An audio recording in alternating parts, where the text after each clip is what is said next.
আজকে আপনাদের দুটি এক্সপেরিমেন্ট একসাথে করে দেখাবো। একটি হলো অক্সিজেন ছাড়া আগুন জ্বলে না, আরেকটি হলো বাতাসের চাপ। এখানে আমি একটি থালাতে কিছু পানি এবং কালার অ্যাড করে নিচ্ছি এবং এরপর এটি ভালো করে মিক্স করে নিচ্ছি। এরপরে মোমবাতি দিতে আগুন জ্বালিয়ে দেব।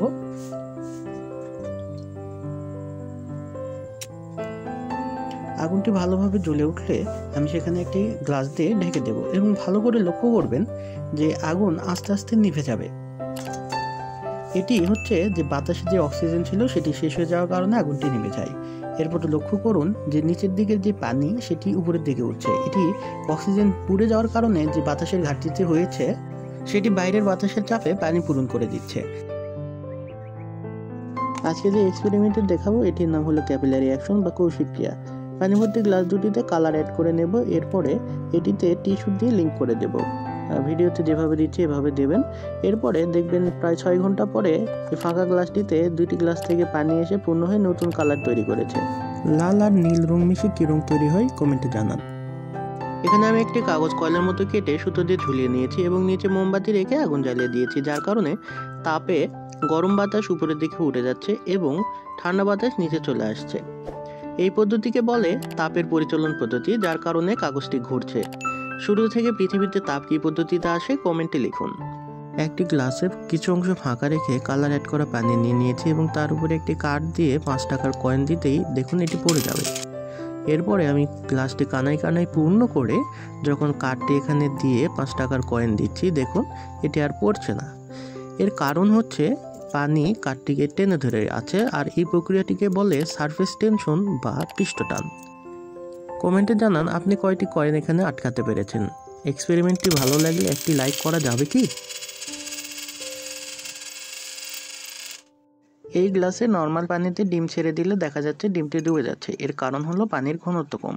এখন এই পানিতেই লবণ মিশিয়ে ডিমটি ছেড়ে দিলে দেখা যাবে যে ডিমটি ভাসা শুরু করেছে। কারণ হলো পানির ঘনত্ব বেড়ে গিয়েছে। এই কারণেই দেড়চিতে মানুষ ডোবে না। এ4 সাইজের কাগজ দিয়ে মজার একটি জিনিস বানিয়ে দেখায়। কাগজটি এভাবে কেটে নিয়েছি, কাঁচি কলম এবং টেপ লাগবে। এই স্ট্রিপের মাথায় দেখুন টেপ দিয়ে আটকে দিলাম, এটা হলো সাধারণ লুপ, এবং আরেকটি কাগজের মাথা আবার একটু সামান্য টুইস্ট করে এইভাবে টেপ দিয়ে আটকে দিলাম, এটার নাম হলো মোবিয়াস লুপ। তো সাধারণ লুপ যেটি এটির মাঝখান দিয়ে কাটলে দেখুন লুপটি দুটা হয়ে যাচ্ছে, কিন্তু মোবিয়াস লুপ যেটা সেটা মাঝখান দিয়ে দেখুন প্রথমে দাগ দিয়ে দেখাচ্ছি যে আমি ভিতরের দিকে দাগ দিচ্ছি, কিন্তু এই দাগটা উপরের দিকেও দেখা যাচ্ছে। ঠিক আছে। আরেকটি মজার জিনিস হলো এটার মাঝখান দিয়ে দেখুন যখন আমি কাটবো তখন দেখুন এটা কিন্তু একটা হয়ে যাবে, হ্যাঁ, দুটা হবে না। 1858 সালের আগস্ট ফার্ডিনান্ড মোবিয়াস এবং জোহান বেনেডিক্ট লিস্টিং এটি আবিষ্কার করেন। আজকে যে এক্সপেরিমেন্ট করব সেটি হলো বাতাসের চাপ। এখানে গ্লাসের উপরে একটি টিস্যুতে পানি দিয়ে নিলাম, এরপর সেখানে একটি মোমবাতি রেখে তাতে আগুন জ্বালিয়ে দিলাম। এরপর এটি একটি গ্লাস দিয়ে ঢেকে দেব। দেখুন গ্লাস দিয়ে ঢেকে দেওয়ার পরে আগুনটি নিভে যাবে। এর কারণ হলো ভিতরের অক্সিজেন পুড়ে ভিতরে বাতাসের ঘাটতি হয়, যার কারণে চারিদিক থেকে বাতাস চাপ দিচ্ছে, আর এই কারণেই গ্লাসটি এত ভারী হওয়া সত্ত্বেও উঠানো সম্ভব হলো। এবার একটি লাইক এবং সাবস্ক্রাইব করা যাবে কি? কখনো কি ভেবে দেখেছেন বাড়িতে যে টিনগুলো ব্যবহার হয় সেগুলো প্লেন না হয়ে ঢেউ থাকে কেন? ধরে নিই এই হলুদ কাগজটা একটা প্লেন টিন। এই কাগজের উপর দেখুন 5 টাকার একটি কয়েন দিতেই এটি লোড নিতে পারছে না, পড়ে গেল। এরপর এই কাগজটি আমি দেখুন টিনের মতো ভাঁজ করে নেব। ভিডিওতে যেভাবে ভাঁজ করছি এভাবে ভাঁজ করলেই হবে। এরপরে দেখুন এটার উপর যখন আমি লোড দেব, যেখানে 5 টাকার কয়েনের লোডটাই নিতে পারছিল না সেখানে দেখুন কতগুলো কয়েনের লোড নিচ্ছে এবং সাথে একটি স্পিকারের লোডও নিয়ে নিয়েছে। পানি সহ এই গ্লাসটির ওজন প্রায় 250 গ্রাম। এটির লোডও নিতে পেরেছে। টিনগুলোতে যখন ঢেউ দেওয়া হয় তখন এর লোড বহন ক্ষমতা বেড়ে যায়, যার কারণে ঢেউ টিনগুলোতে ঢেউ থাকে। ভিডিও ভালো লাগলে একটি লাইক করবেন প্লিজ। 3 এবং টি লেখাটি সবসময় নর্থ সাইড বা উত্তর দিকে থাকবে।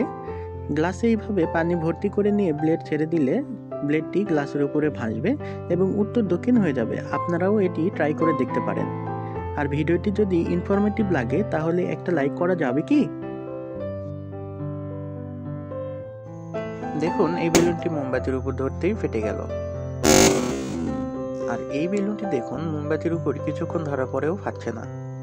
কারণ হলো এটার ভিতরে পানি আছে যেটি এটার অধিকাংশ তাপে শোষণ করে নিচ্ছে। কিছুক্ষণ ধরার পরে দেখুন এই বেলুনটিও ফেটে গেল, কিন্তু কেন?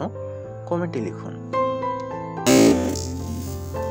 চলুন তৈরি করা যাক মোমবাতির দোলনা। আমি একটি মোমের প্রায় মাঝ বরাবর সুই দিয়ে এভাবে ফুটো করে আটকে নিয়েছি। এভাবে দুটি গ্লাসের উপরে ঝুলিয়ে দিলাম। এরপর দেখুন দুই পাশে আগুন জ্বালানোর পরে মোমবাতিটি অটোমেটিক দোলনার মতো দোল দেবে। এখানে যে ব্যাপারটি হচ্ছে সেটি হলো যে পাশের মোম বেশি গলে যাচ্ছে সেটি হালকা হয়ে উপরের দিকে উঠে যাচ্ছে এবং অন্য পাশটি নিচে চলে আসছে। এখানে দুইটি ফোর্স কাজ করছে, একটি হলো গ্র্যাভিটেশনাল ফোর্স, আরেকটি হলো আনইভেন মেল্টিং বা অসমতল গলানো। এবার এই ছোট চ্যানেলকে গ্রো করতে একটা লাইক এবং সাবস্ক্রাইব করা যাবে কি?